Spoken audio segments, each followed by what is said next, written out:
Hey, welcome to Trends with Friends. We are in December, and we're calling this one Trends with Friends Code Red.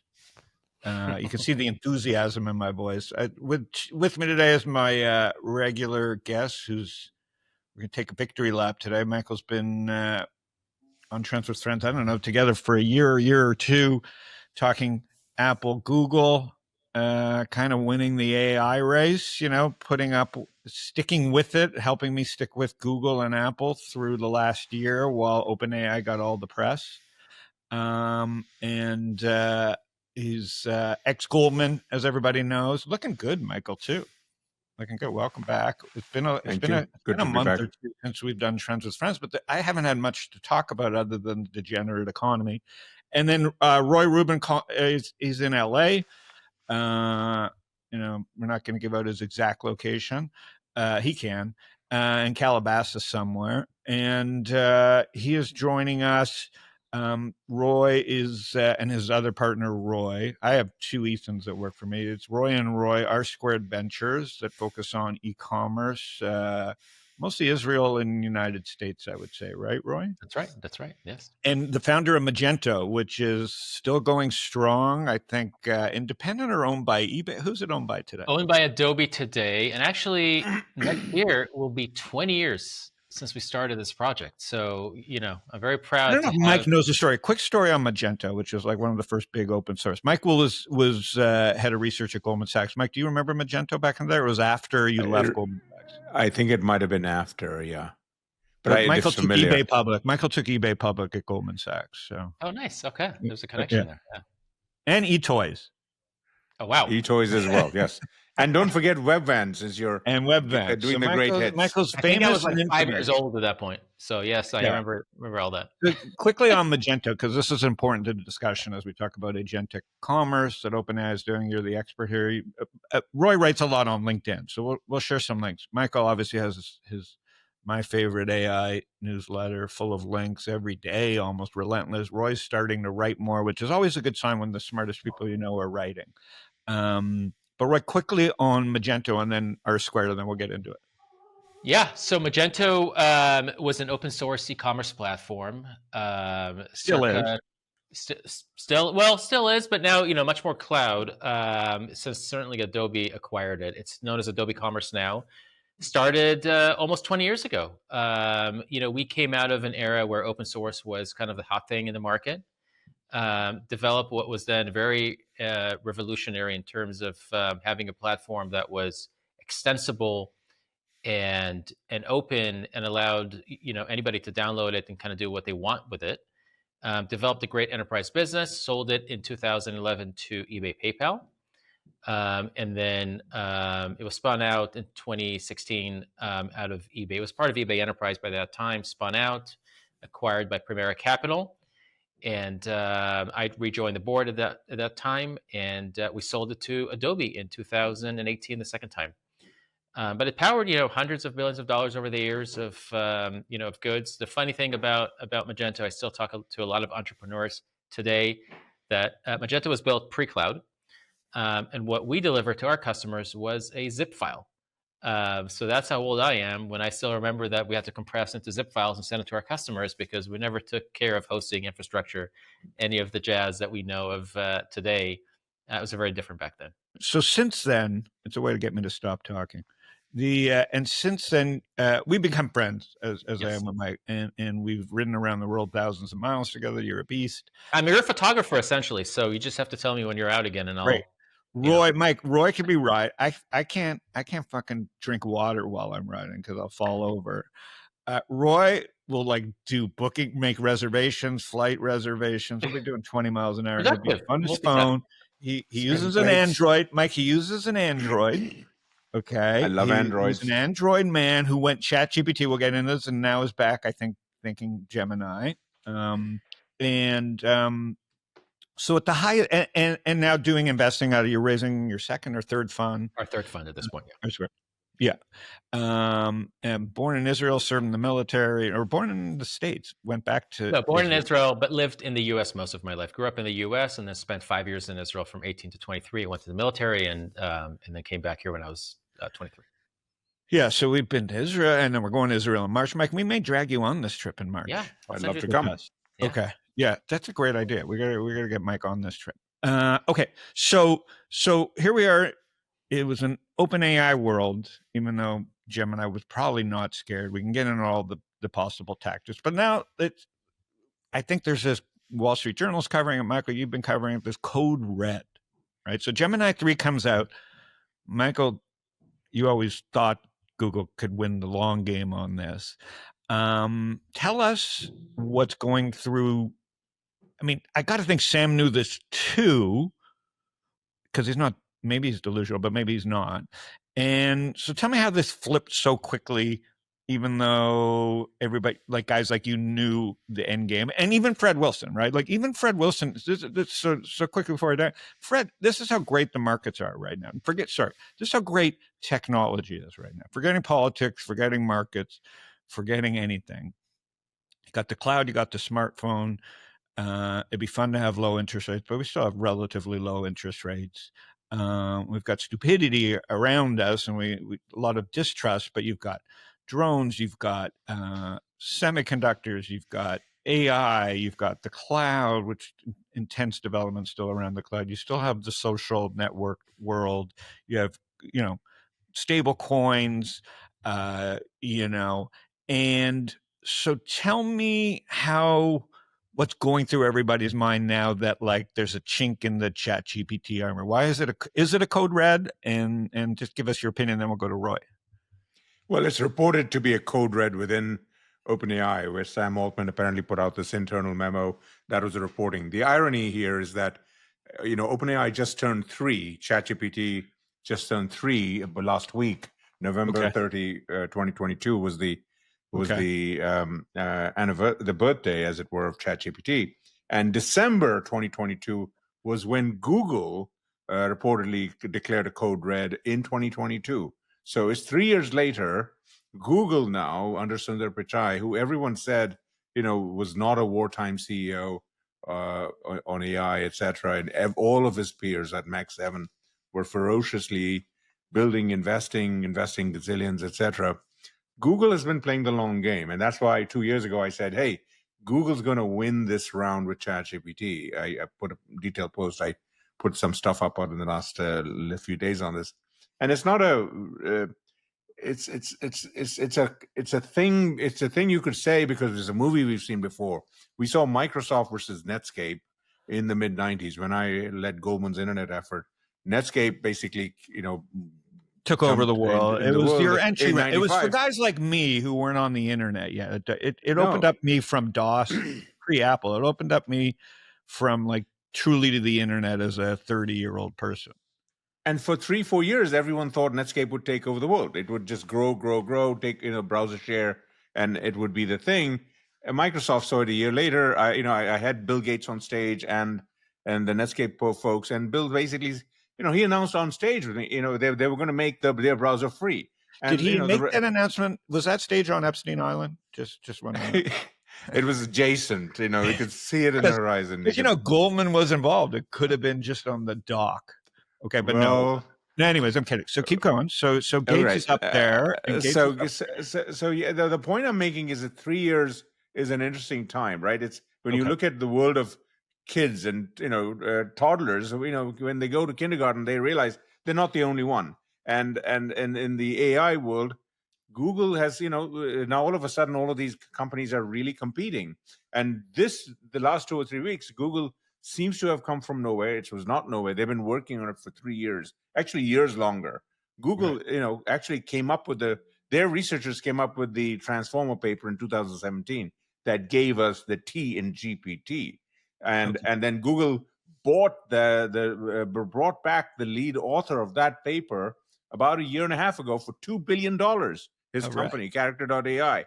So they've been doing this under the thing, and they've got a full vertical stack. And this last week, they announced that their Google TPUs, which is their AI chips, are going to which they've used for all of Google's work for all of these years. That they do a great job for doing AI. They're built directly by TSMC. And for the first time, they're going to be available via Google Cloud to people like Meta. OpenAI is going to use them. lots of other customers. So GPUs, they're going to basically compete with Nvidia and have 5-10 million TPUs being used by non-Google customers over the next couple of years, worth tens of billions of dollars to Google. So that's on the chip side. And on the model side, they came out with Gemini 3. And Gemini 3 just totally beat everyone's expectations relative to the best from OpenAI, which was GPT 5.1. And Sam and his team have seen this coming. They've been trying to do a big upgrade on GPT. They've had a lot of research issues. Remember, they've also been under the direct laser fire of Meta over there, Zuckerberg, who's basically spending $10 billion a year hiring every researcher on the planet Earth, half of them from China. And OpenAI, saw a lot of damage. They lost a lot of people. So I'm not making excuses for them, but it's a real world. This is a global competition. And yes, Sam does have challenges to make sure he continues his poster boy lead on models in the next 2 or 3 years. Very important, because he's already announced over $1 trillion of infrastructure cloud deals now that he's separating from Microsoft. He's got to somehow finance his own data centers. So, he is a toddler competing with the big boys.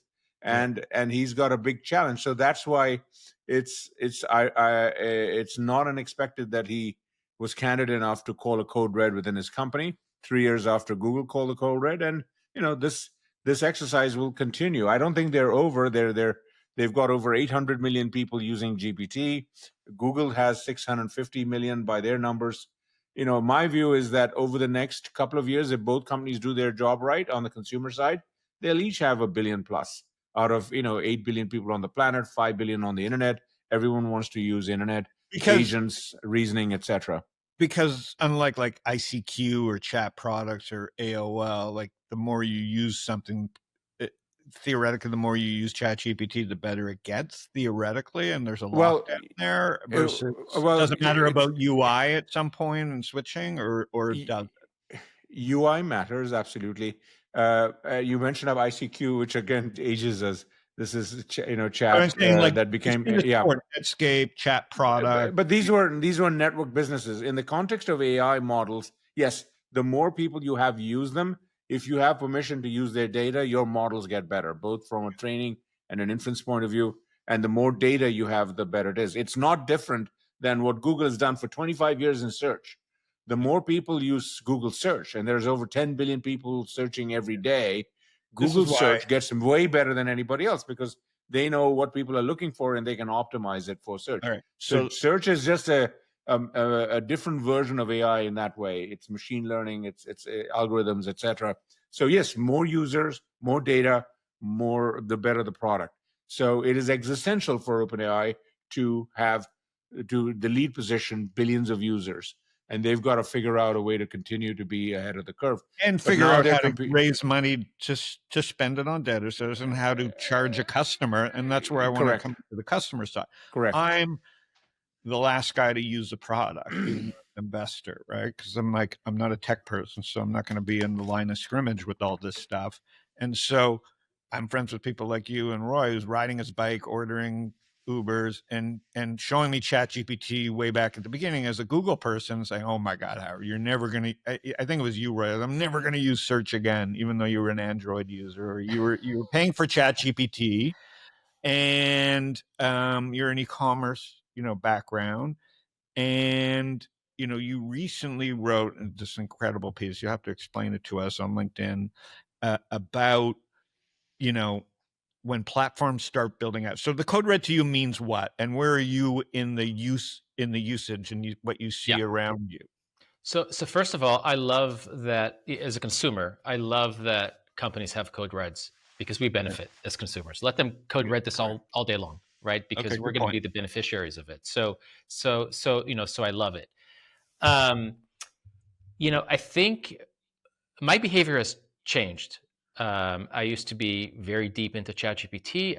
Love the interface. I love the experience. And I have to tell you, if I have to look back over this past maybe 6 months, certainly in the last few weeks, the AI mode, which I didn't really understand at first, really sticks to you. When you can do a quick search, as you've always done, last, Wait a minute, you're saying the Gemini mode? Yeah, Gemini AI mode. It's the that's AI what I'm saying. Like, search. Keep going, right? but like I was But always are you finding yourself also just leaning on it a lot more than you've done maybe in the past year or two? sure. Right. I So was doing that 6 months ago with Google. Like it's a very it was sticky good enough for experience. me when I searched. But keep going. So before this podcast, I opened up ChatGPT and I actually looked when was the last time I used it. Now, this is something I used every single day, multiple times. I'm at Some the of my point. smartest friends were like that. Howard, you better be living on ChatGPT. And I'm like, why? Like Google works. Like you're an Something's early happening here adopter, because it's been days since I've used the ChatGPT app on my Mac. Days, and I this used to be an hourly occurrence. Maybe even more. So my behavior. That's why it's a code red. That's why it's a code red. And it's coming through in the data. ChatGPT is down literally 6% in their weekly users. But I think it's worse than numbers. Here's what I in the last month. It's worse than the 6%, right? You have the weight of Google with their 10 billion. Again, I think what makes this different is we were starting with an installed base. Like, people throw around the 700, 800 million number. Of course, based on the installed base, when finally a killer app came out, with an app store and with the way social works, we were waiting for a killer app because we thought crypto was the killer app. We thought the next social networking app was the killer app. There was no killer app. You know what the killer app was? Robinhood, degeneracy. I wouldn't have predicted that was the actual killer app of Web 2. Coinbase, Robinhood, now Polymarket, Kalshi. So there was never the next killer app. It became an interface and technology. So when everybody threw around the 700-800 million numbers, it wasn't. That's like 30 million people using ICQ back in the day. Relative to how many people are on the internet, of course it should be 700-800 million. And based on how much free press and actually the product was good and how craved people were for something new, that made sense to me, right? So I think this goes to what you're saying, Mike. It did take 3-4 years. So you don't use it, and why? How are you using Gemini? I got to tell you, I just got a renewal notice for ChatGPT, the work group edition, whatever the business edition, and my partner coincidentally emailed me and said, "Hey, should we try Gemini?" And I've been using Gemini. I told him, "Listen, it's part of our workspace product. Go for it. We already have it." Yeah. And I'm not going to renew ChatGPT. So I think the revenue. There you go. That's my worry. It's just like all these other ones that have these shoot up revenues. Yeah. Nothing worse than forgetting their cost and their cost, that they weren't making money yet off that revenue. Nothing more dangerous than having the wrong revenue. Right. Like it started. And the irony is there's nothing worse. There's nothing worse.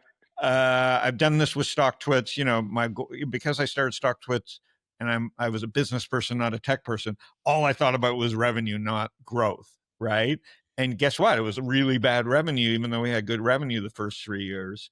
And then you realize you tricked yourself in like focusing on the wrong thing.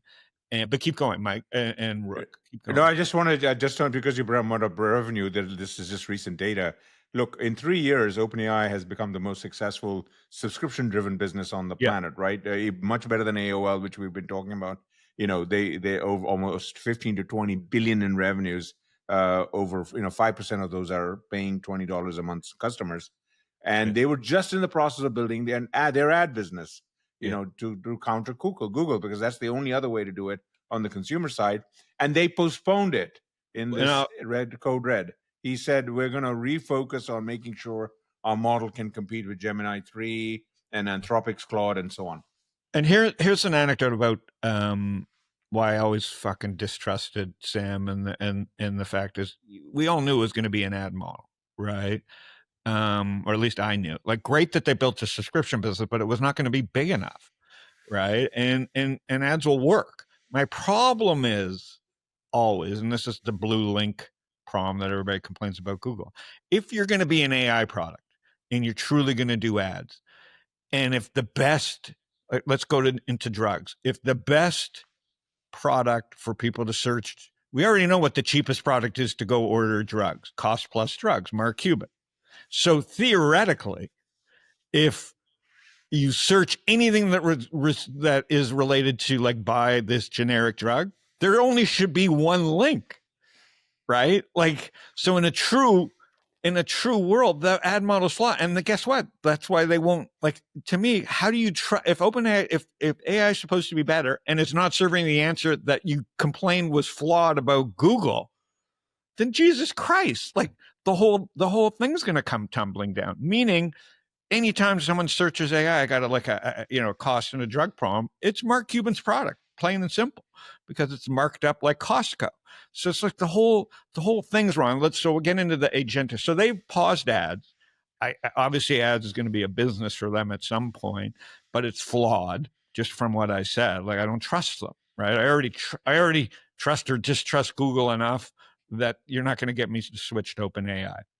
Their big problem is this slowdown in revenue and the fact that they're not going to be able to work on new revenue models because they got to catch up to Google, and they don't have YouTube Maps, they don't have Android, they don't have Gmail. Well, they don't have a business they model. They don't have Chrome. They don't have a business. They don't have a business model outside of subscriptions, right? And we know subscription revenue is going to decline, right? Because because we're seeing obviously the competitive landscape. So what is their next act? And it's unclear. Is it apps? I think that's where they're making their bets. So let's talk about apps, because this is where you said, like, tell me what happens when you start doing apps, because this is like near and well, if you're an infrastructure play, if you're a platform play, you kind of want to leave some holes in the ecosystem for others to plug into you, right? Because you want to create opportunities for others to create, some tailwinds for distribution of the platform. That's always been the case. Here, they're starting incredibly early in trying to figure out what the point solutions, what the revenue centers are going to be like. When you look back into and I actually did some research before this podcast, Microsoft, Apple, right? Infrastructure, operating system, Google, search engine, right? All these platforms, it took them years to figure out what an app business, right, should look like in order for them to create some additional growth engines for their core business. OpenAI is starting much, much sooner, right? They're out of the gate, if you think about this, trying to figure out what they build, in conjunction with the core subscription business, with the core software business that they have. And it feels like they're not leaving a lot of room for others to go and figure that out, which, in my opinion, is a signal for, hey, we need to figure out ourselves what the revenue opportunity may look moving forward, where the big growth engines are going to come from, versus trying to figure out what or letting the ecosystem build on top of us, and then we can be acquisitive, we can maybe duplicate, we can really begin to double down on what we see works. So they're willing to take the risk in figuring out what these apps may look like in order to create these additional lines of business, because I think they see a real concern for their core fundamental business. There's some pressure there. So what is the so code red's good for consumer, but in this world, a code red could just be like lead to more code reds for them, right? Because if the revenue starts declining, the money gets harder to raise. The lawsuits are still going with Elon. What is the rest of the world thinking? The Groks, the Nvidias, like you're so close to all this, like, and I want to go, and then I want to come back to Shopify and e-commerce and all this, but because Roy, I got to have him chime in here, because e-commerce still, how does it all fit into all this? But Jensen came out and said, oh, congrats, Google, blah, blah, blah. Like, it's a $4 trillion company. And it was like kind of like a weird, the internet took it as like a weird thing to do a press release saying, Google's great, but like, why do you need to say that? I don't know tech, but I'm an anti-Nvidia guy. I think he's doing the right thing by shareholders. He's got to do the right thing by shareholders. Tim Cook had to go kiss the ring and bring like whatever he did, a key to the world, to Trump, and bow and kiss the ring. They ought to sit there at dinner, so I'm trying not to judge. But man, Jensen really was doing the circuit, which he had to do. And he was really kowtowing to Trump, as he could and as he probably should for the shareholders. But it just feels so gross. And Google's really not had to do anything. I don't even know when the last time I saw Sergey or Larry was. And now they're number 2 and 4 in the world in wealth. And so the clamps seem to be really coming down. And then all of a sudden Apple then. So Apple is back at all-time highs, and they haven't even been in this battle. and recognize on a $4 trillion market cap quietly this year. They haven't been on any podcast. Tim Cook did have to go kiss the ring. Nobody likes that. He's thinking about retiring. The stock's still, who's going to replace him? Yet the stock's at all-time high. You, Mike, you and I have like been on this forever. Your reasoning was, I'm trying to remember all the reasons you still liked Apple.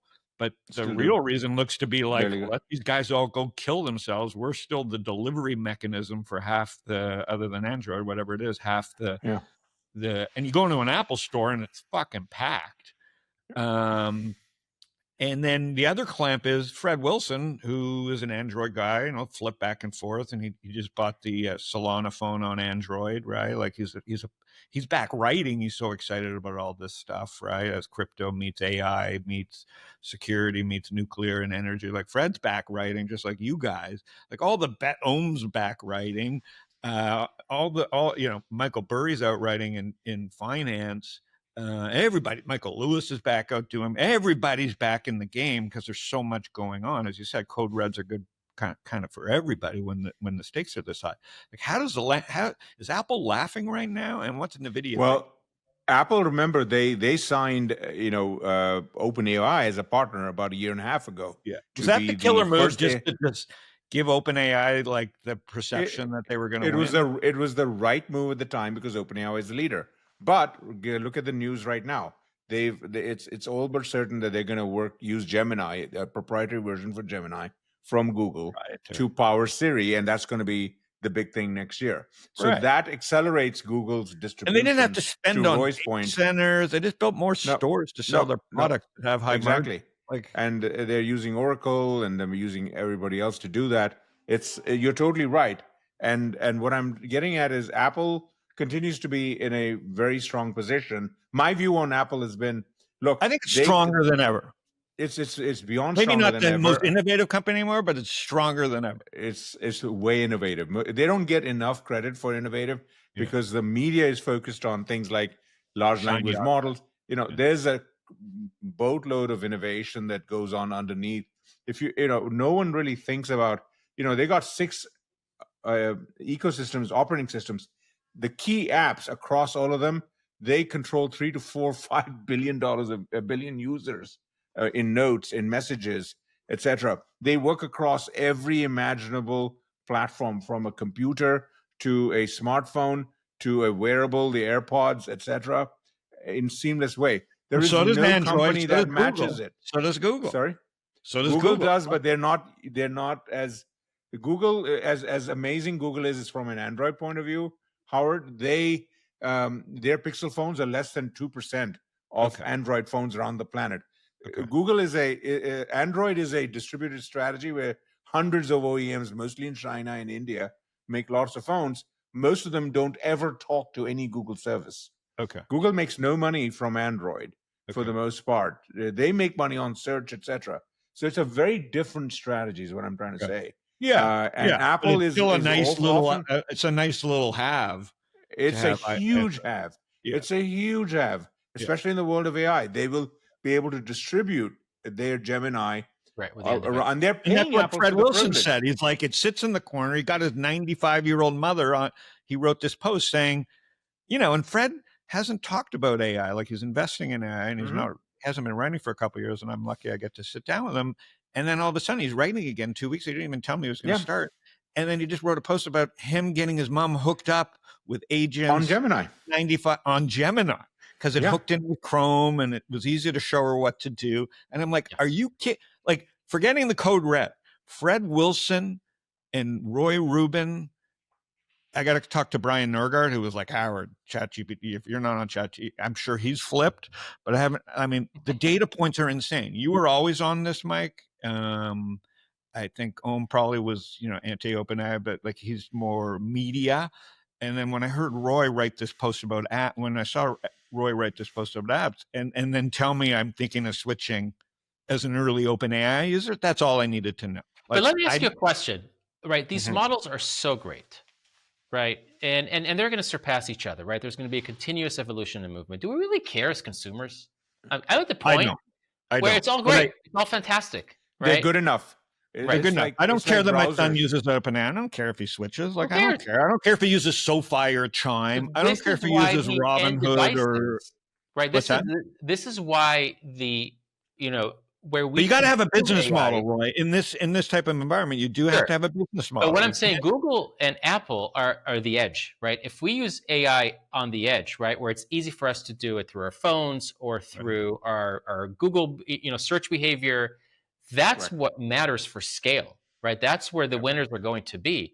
I find it hard to think that we're going to recondition ourselves, as we've done this last 2-3 years, to use new apps, new modes of interacting with AI in a ChatGPT case, for example, right? Long term, if we can get AI at the edge, it's all we need. And we don't care about that was the core reason why I said Google wins, because they're already there. Fred's grandma did not have to buy a new computer or a new device to be able to use download AI. Install your app. Yeah. It was just on, it was in the same browser. She probably didn't even know she was using Gemini. It was just a Chrome browser, which, by the way, 70% of the people on the planet use other than Safari. And so it was easy. That's what I did with my mom when she was around a couple of years ago. Yeah. You go to the thing that's there. It's good enough. To your point, Roy, the models will continue to get better, but no one will have an advantage given the money that's being spent, research is being done, that a dramatic advantage over one versus the other for any length of time. So they're good enough for now. And so then the advantage shifts to all these other variables: distribution, presence, the where the user habits are. You've got billions of people who are already used to typing. My sister doesn't know how to use Google. She basically types into her Safari browser, and because Google pays Apple $20 billion a year, she thinks she's using Google when she's typing in her queries into the top address bar of Safari. Okay, and then in the next month or two, she'll be doing the same thing, asking big long questions. She'll be using Gemini. She won't have an idea. Well, that's why OpenAI released their Atlas browser, because they said, listen, we're not going to change behavior. People are going to use browsers. We're not changing that. No one's going to use OpenAI's browser. A period, I sat this one. Have you heard of Atlas where everybody was saying Perplexity and all these browsers? I've written extensively about the AI browsers. Skeptical. I was skeptical. I've written extensively about the AI browser.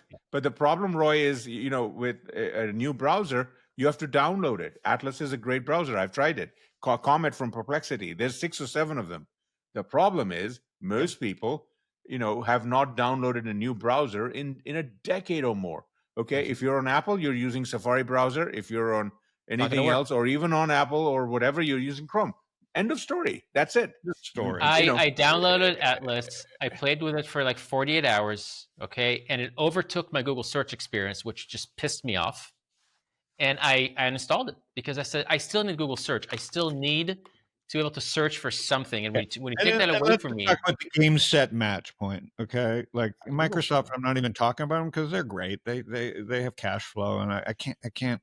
I don't know. I own it because I index, and Facebook, I guess I own because I've indexed. God bless. Maybe the glasses are an edge case that they can sneak up. I don't think it's big enough, but they can sneak up. There was some smart moves he made that I think Apple could have made, but Apple should have bought Luxottica and owned all I think Apple should have just bought Luxottica and then just owned all the brands around your eye instead of building their own glass. But forget that.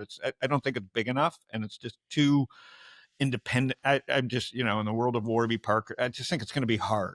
Right. And Apple just has that distribution at the stores, right? Wherever city you go to, that's important. You're 5 minutes from an Apple store. And if you're 20 minutes, you'll still make the trek if you need something. So they're just going to continue on that McDonald's road. They own the real estate. They own the trust. People want to work there. The products are good.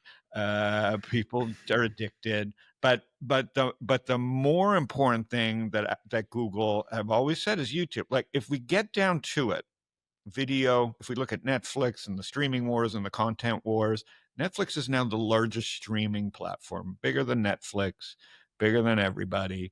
Every podcast, this will be on YouTube.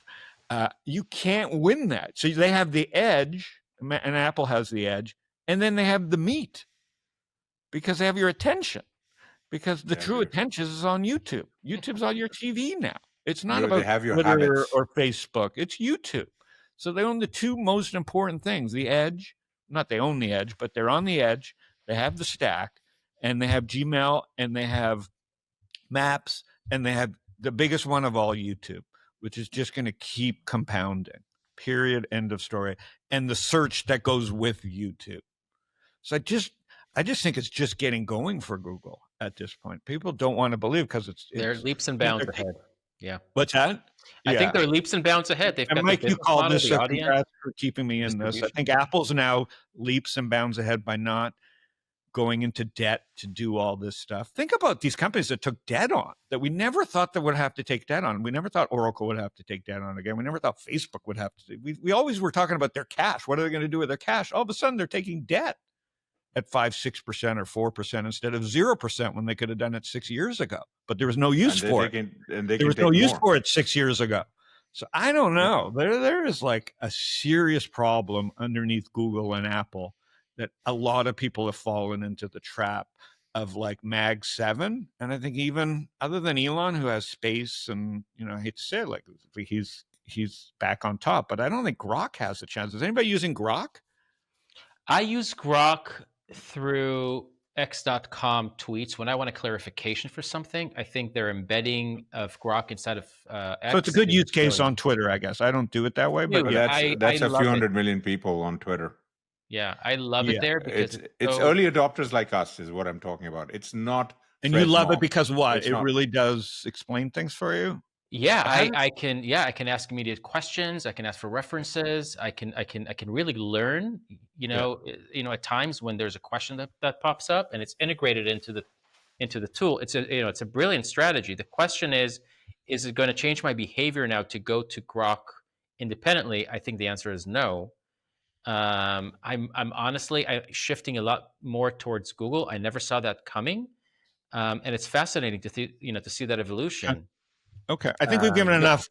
I think we've given enough to this one, and then so I want to end it with. Go ahead, Mike, and I want to talk e-commerce, and we'll let everybody. Yeah, go. I was shifting to e-commerce because the other one, my other big e-commerce is other than the edge is gone. It's the third. The edge is gone. Apple, Google, making money. There's Chinese phones, potentially Tesla's the edge with their car. So like Tesla's going to be relevant. I'm actually long Tesla right now, just because of the chart, but also because like they're enough in the game, and he's just tough enough and smart enough and mean enough and angry enough. And so Howard, I just wrote about this also, and he's out of politics basically, and he's up for grabs. I just wrote about this. We have a new Y that I got that I bought. Okay? You probably love it. So let me tell you what's happened. Right, my wife didn't even want it. I just bought it for the FSD just to try it and see, and see how it is. We have 5 cars in the house. It's the only car getting used. We're fighting over it now. Yeah. Fred Wilson said the same thing. Like Fred hates Elon. The FSD is a game changer. It changed. It's one of those things that change your life. It's that moment that it's rare. Technology has done this a few times. Mobile phones. Fred said it's the same thing. Man, he has a bad neck. He said in New York, he went full FSD because he goes to play golf on the weekend and he has a bad neck, and he trusts it. Like, I mean, he's still in the driver's seat. You're still in the driver's seat. But like, I'm going to get my son. I go to my son. I go, Max, I'm not an Elon fan, but you got to go you got your first bank account. You have a job. Just go get a $200 a month Tesla and like lower your costs there. And I don't want to have to say that. And Michael, you and I have been kind of bearish on Tesla. It's kind of not done anything. Still am. But no, you're bearish. But I don't want to talk about financials, but like when I hear Fred and I hear Roy Rubin and the original Tesla bulls are still bullish. So there's it's like kind of like there's a new group for Tesla. There's finally a new group. And while everybody's battling on AI and space, the Tesla doesn't have as much competition, as I said. And Roy, you went to the Mercedes, and it was a beautiful car. It's collecting my expensive Mercedes. I don't want to touch it. I don't care about the leather quality. Driving to be fully automated. That's the new luxury. It's and that's what argue that, the new luxury is time, right? If you can get my time back, I'll pay anything for it. Yeah. Right. I don't care about the quality of the build. I care about my time. Okay, so that was another big unlock, is like that a lot of people are that's finally starting to work. Obviously, Google has Waymo, so I forgot about Waymo, yeah. Right? Like, we're talking about all this shit, and I forgot about to throw in the Google owns Waymo. Yeah. And that one, without steering wheels. Without steering wheels. That's Waymo with no person in the driver's seat. That's way ahead of what Tesla is. And I'm going to give Google one more credit here, because they're all evil. I know they're all taking my data, and I'm a goner at some point with what they could come up with me. I can tell you a story. My daughter Rachel's talking to ChatGPT about, if they're getting therapy or whatever. They think they're getting therapy. I go, Rachel, you're killing me. Everything you're telling that ChatGPT about your dad is going to come back to haunt me. Right? Like, it's not about you getting therapy. It's about someone unlocking what your dad was like at some point. She's doing it in a harmless way, I'm sure. But like, I don't trust Sam or any of these server companies or Nvidia with China. They're all going to cut. I'm going to give Google the most important props as a human being and as someone with hopefully a soul. Is remember the Baidu deal? They spun it out. They're not in China on purpose. Right? They've done all this without having to fucking kowtow to China at all. Have they had to go in there and beg for anything? No. So they're a $4 trillion company ignoring China. I'm sure they're in China, but they've never gone in and begged to sell into China. They spun out of Baidu, so kudos to them in this world of everybody kissing the ring, because it's table stakes now. Kiss the ring. Get some orange fucking goo on your lips. But Google never went in there to kiss the ring in that way. Jensen's got his mouth open and begging for China, right? And Google hasn't had to do that. So anyway, so e-commerce. So let's. I just want to, on the e-commerce side, 2 years ago when I made the Google call, within a week, I also made the call on Amazon. That Amazon was also the least recognized company. This week, Amazon just had their big developer conference called reInvent. I've written about it. It's amazing. They're the largest cloud server company. They're bigger than Azure. They're bigger than Google it's Cloud. Probably a buy in a world where you believe in AI. No, what I'm everything that Roy was talking about in terms of agents and e-commerce, etc. Number one, on the AWS side, AWS is now totally open for business with deep agentic products and services. They have their own chips. Amazon does, that'll compete with TPUs and Nvidia chips, etc. They are in a very good, strong position. Again, we were talking about distribution. They touch almost every major business, large, medium, small, around the world that wants to do anything with AI. They're going to use, just like internet people used AWS 20 years ago. AWS is now 20 years old to get on the internet with a credit card to do business and do a website and so on. That's what's about to happen with AI in a massive way. And Amazon AWS is the way for most people, most regular businesses, to get online and use AI agents and everything. And they just announced this, ton of detail. I won't nerd you guys out. No, we'll but do it's great. Number two, I just want to add on the Amazon, because of Roy's experience with Magento, is that Amazon on the e-commerce side of the business is taking a hard line against agents from Perplexity. They did a cease and desist against Perplexity. They're gonna take the hard stance against OpenAI, even Google. That, hey, so they'll you guys, be the ones, not the content people, that win the OpenAI thing. It's interesting. The evil, the enemy of no, my this enemy is on the is my e-commerce friend. side, because the e-commerce companies basically are saying use ChatGPT. They just did a big partnership with Walmart. You can buy Walmart through ChatGPT, but Amazon's saying we're not going to let you, without permission. You can't send your agents into Amazon.com and buy all this crap for all your users. We want to either get a piece of the action, just like Apple wants 30% of the App Store sales, or we want to work with you that we can upsell. Because once you lose that customer control, as Roy knows, on the Shopify or whatever, in terms of the customer piece of it, you're losing a lot of other revenue opportunities. And so they don't want to give it away to the AI companies.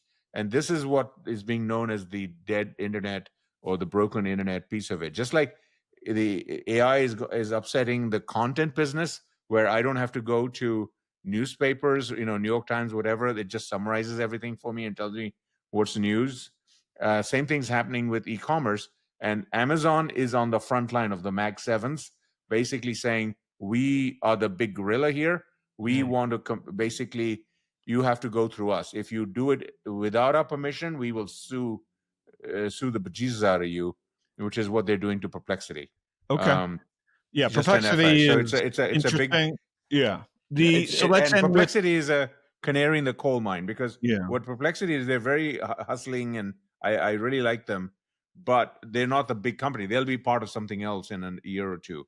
But in the meantime, the problem that is being identified here is something Amazon is basically, it's really a shot across the bow for OpenAI, for Google, for anybody else who wants to have their AI becoming the key way to shop for people. So does Anthropic become bigger? Do they? So Roy, I don't know if you thought about this. How does Anthropic? Magento? They just make rumblings that they're going to do an IPO in 2026.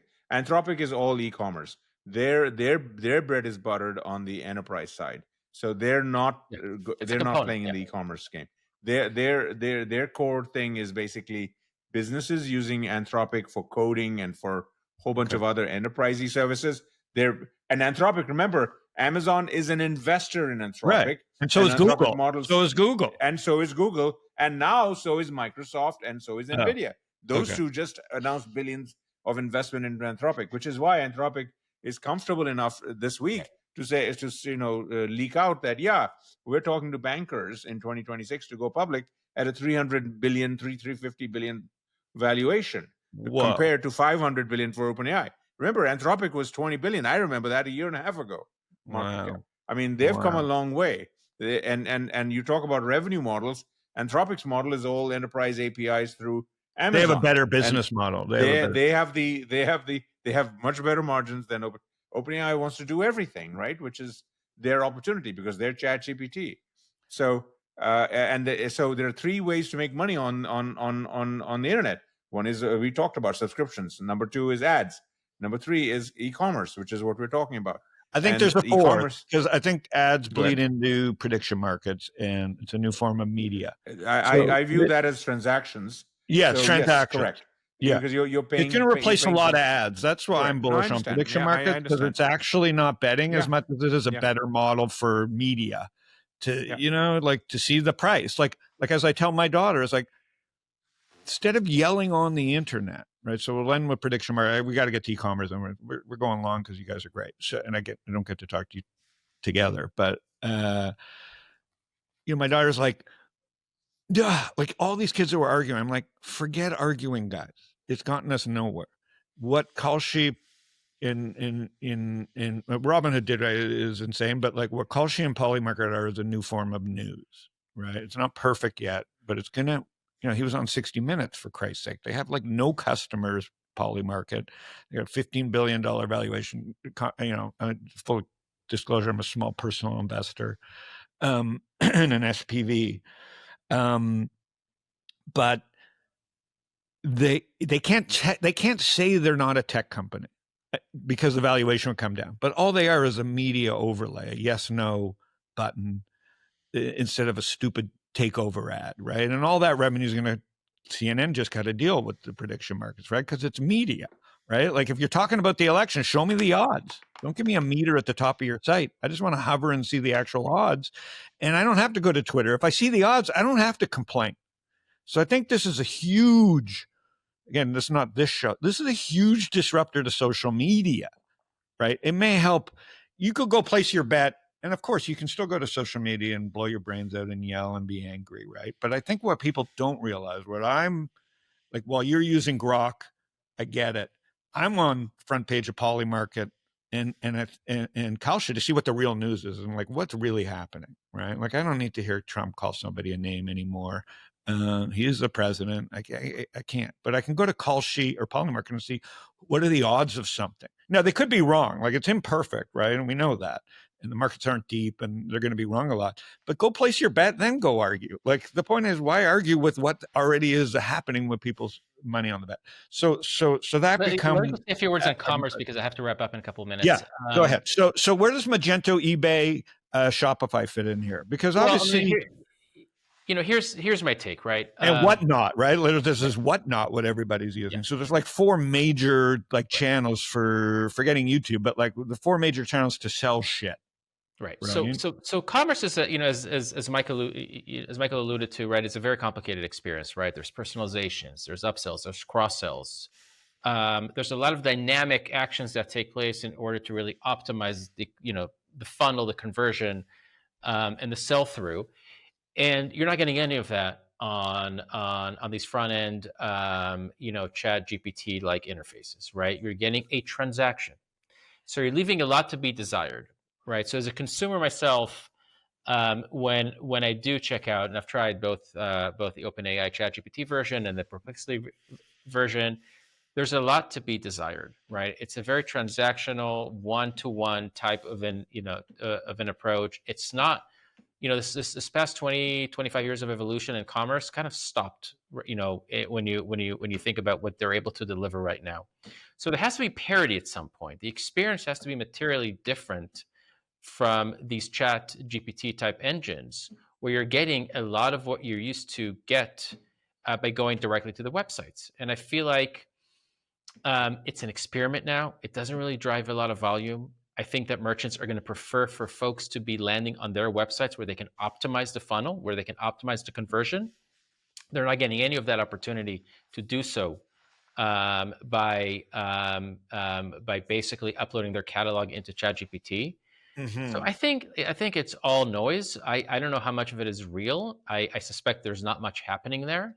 But that's the key word, noise. It's affecting Shopify. It hasn't broken out to all-time highs. eBay was trying to and hasn't. Amazon's, lagged. And Whatnot is quietly, I see, all these kids are using Whatnot for e-commerce, and obviously there's TikTok. If I were one of those engines, I would build in. What do you think the ultimate thing is? It just stays as it is, e-commerce? People want you to come to their unless you build a very interesting consumer experience where you can start to bring in a lot of those core technologies and allow third parties to build on top of your infrastructure. It boggles my mind that ChatGPT hasn't opened up the infrastructure for commerce beyond just product listings. Why can't I, as a technology provider, actually provide services for those that sell on top of ChatGPT? Right, almost like, but this is where it gets competitive with Shopify, right? Because at some point they're going to have to build an ecosystem not only of merchants but also of technology partners that can create these upsells, cross sells, these complex personalization products. Yeah, now on top of it, it's a competing platform, right? Right now they're all playing nice because they all need the news. They want the stock to be, top of mind. And certainly get the mind share. But ultimately, I don't think this is going to work and this is going to be effective. The numbers are going to fall behind in terms of performance by selling through these interfaces. They're not going to be as good. So if I were them, what I would do is I would open up the platform and start to build a competing commerce platform. If you've got demand through your user base and you can build an interesting experience, I think there's a story here that can resonate. I would be excited about that. But as you're looking for your fun, you're looking for people that are thinking through that. Well, listen, these are all walled gardens. This is my problem right now, right? Okay. We're basically, and I've written about this too. We're living in the Gemini world, the OpenAI world, the cloud world, the Perplexity world. By the way, are those worlds going to talk to each other? Because I could see a world where that's all gated, right? So you'll have different types of experiences, different types of truths, right, across in each of these worlds. So it's very interesting to see how this develops. But what I think there's a lot to be desired, and I just think it's all noise at this point. Maybe I'm a naysayer, when it comes to this. I'd love to see that grow and become relevant, but I think that they're not really getting it right now. So Shopify, Magento are still fine because because the noise is just noise. They may not be. Noise. Yeah. Okay. Yeah, that's my sense. Listen, this could change, right? But I don't think it could change. But I believe you. Yeah. Michael, a lot of experimentation. I agree with it, but all the technologies underlying are changing dramatically. This agent stuff is changing like at 5-10x a year. I mean, the technologies are changing, so it's like nothing is settled. So just look at the next 2 or 3 years as experimentation. Everyone's going to have huge opportunities to innovate, whether you're on the model side or the commerce side, and cut deals. In the meantime, they'll sue each other. We saw this in earlier cycles. We're far from a settled landscape. The most important thing, though, is how do regular people, Fred's mom, etc., what are their behaviors? And their behaviors are, where the real opportunity is. And that's where, whether you're OpenAI or Amazon, they need to be there. And Amazon, luckily, is just like Apple. They already have the majority of the world's e-commerce transactions on anything and everything and behaviors and habits. So that, guess what? They're going to be able to deploy a lot of the things that you're talking about, Roy, on capabilities as aggressively as any startup out there, or as an OpenAI. So it's a very interesting environment for the next 2 or 3 years. In the meantime, I still think Amazon is viewed as an underdog in AI, just like Apple, which I think is incorrect. Just like Google was 3 months ago as an underdog, and they're not now. And there's a code red at OpenAI, which no one thought was going to be a possibility. All right, very helpful, guys. I got to hop too. What a thrill! We'll talk about agentic next time. Great to talk to you guys. All right, gentlemen, thank you. Thank you. Have a great week, everybody. Very soon.